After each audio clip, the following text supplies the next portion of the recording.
Hello everyone, welcome back to my channel. Today we're going to talk about the elephant in the room. No, not that one.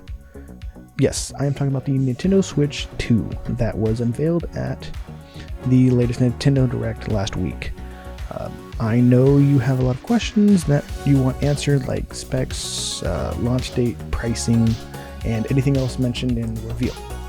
Well, let's get into it and find out what we are all in for. So I know the first thing on everyone's mind is what specs the new Switch is packing. Well, it's got a bigger screen at 7.9 inches over the original Switch at 6.2 inches with 720p resolution, while the Switch 2 will be bumped up to 1080p. The Switch 2 screen will also be able to play up to 120 frames per second and have HDR on those games that have included in them. Other games will still take full advantage of the variable refresh rate as well, which means some games can take advantage of the smoother gameplay. Now, the big downside of the Switch 2's screen is that it's an LCD screen versus last gen's OLED screen iteration of the Switch. On one hand, it means that it can be brighter, but the major downside is that you are not getting those beautiful vivid colors, which also they put off truer blacks and whites like the OLED screen. Not sure why they went this route, but I'm guessing Nintendo is saving that for their Switch 2.5. Now, some of the other good things about the Switch is that not only is the screen bigger, it still kept the thin body as the previous Switch, but the Joy-Cons are bigger too, meaning that they can finally fit in the hands of adults who also like to play games and not just the children.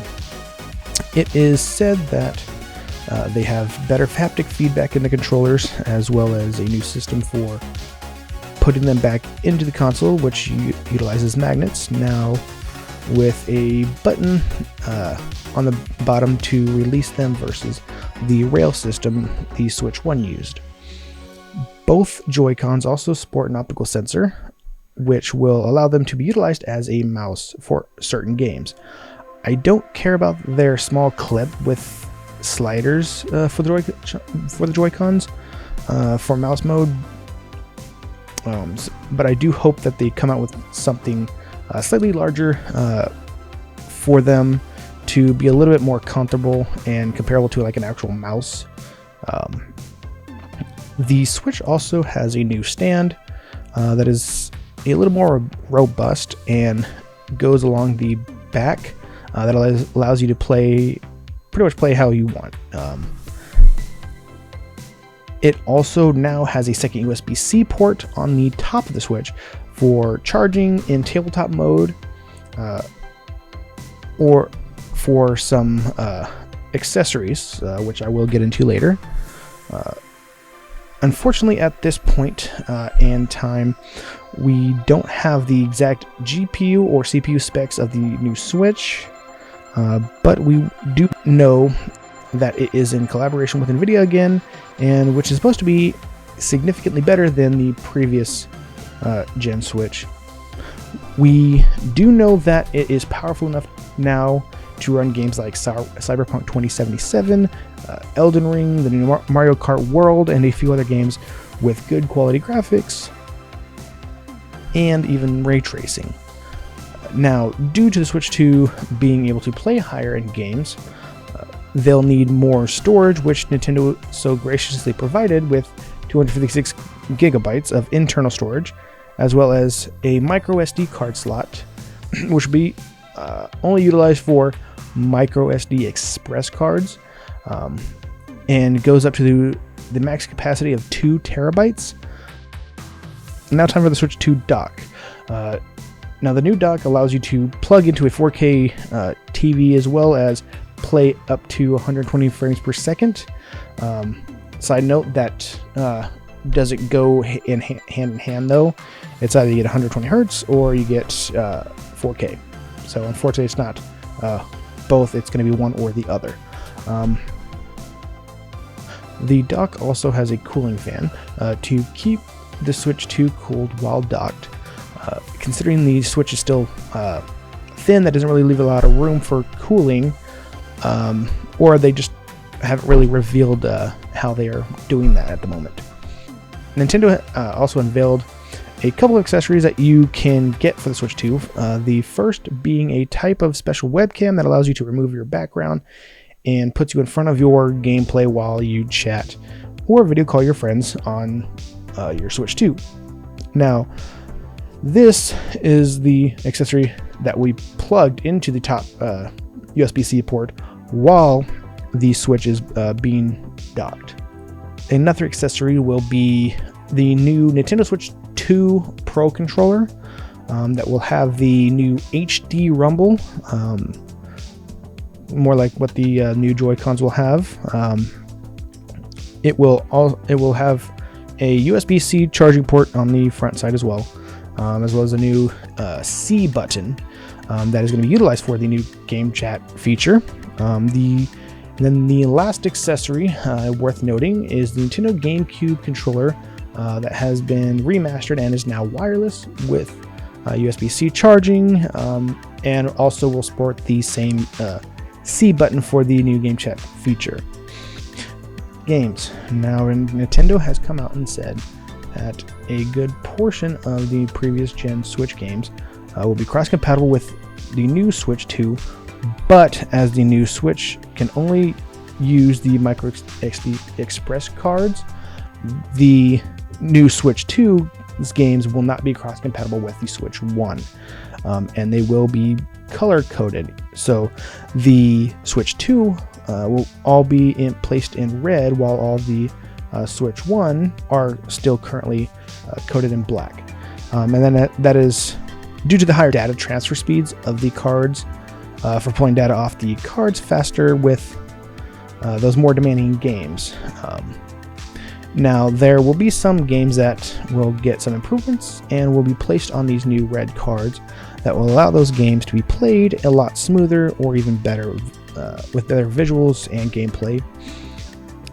In regard to the virtual cards or game license that you use when you buy games online, you will be charged a little extra to get the same improvement to those older games as if you were buying a red physical card.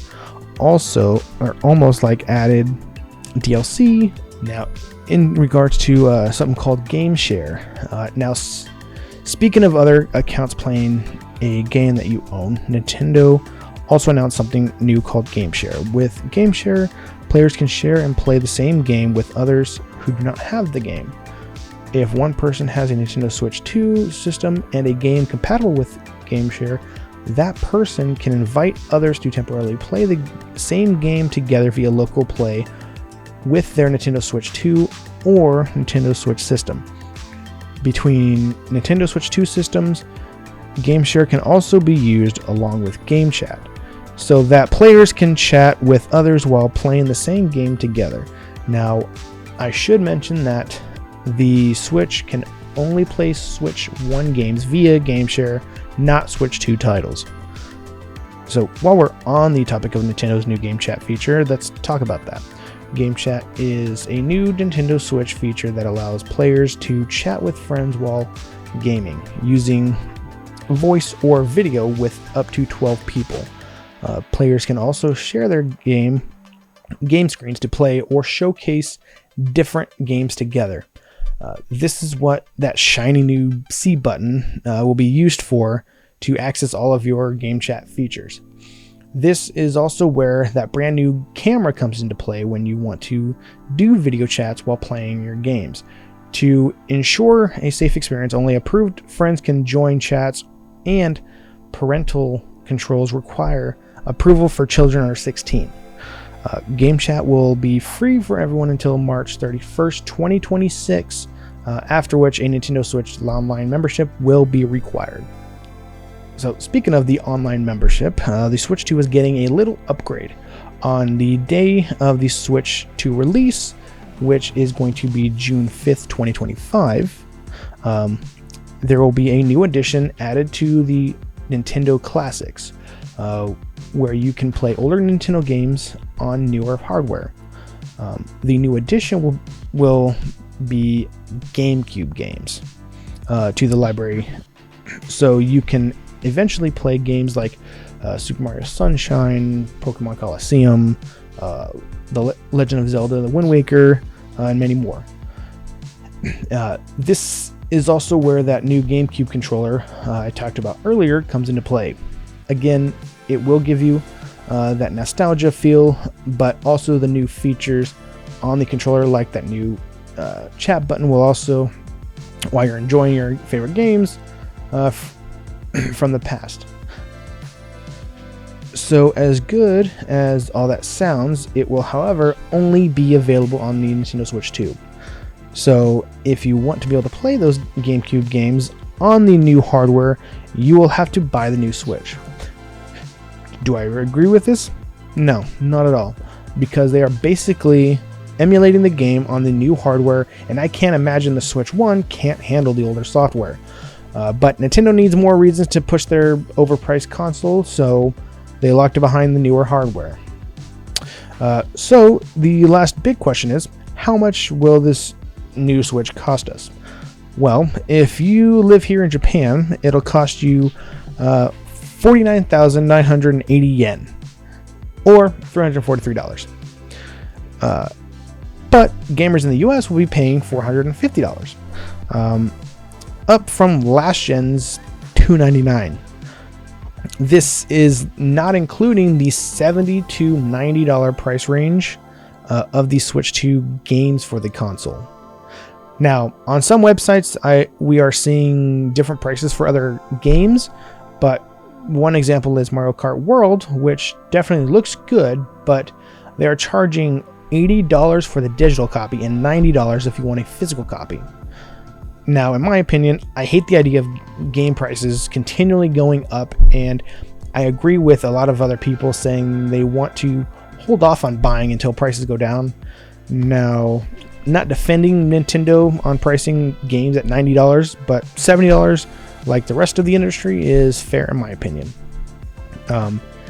In regards to the console price, I'm not too mad about it, as long as we are getting similar gameplay and graphics like the other consoles.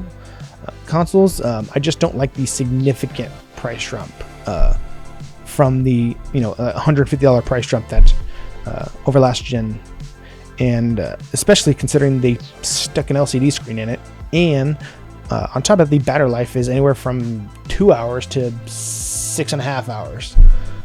We know it's going to be more close to the 2-hour mark, but they're not going to, officially say that.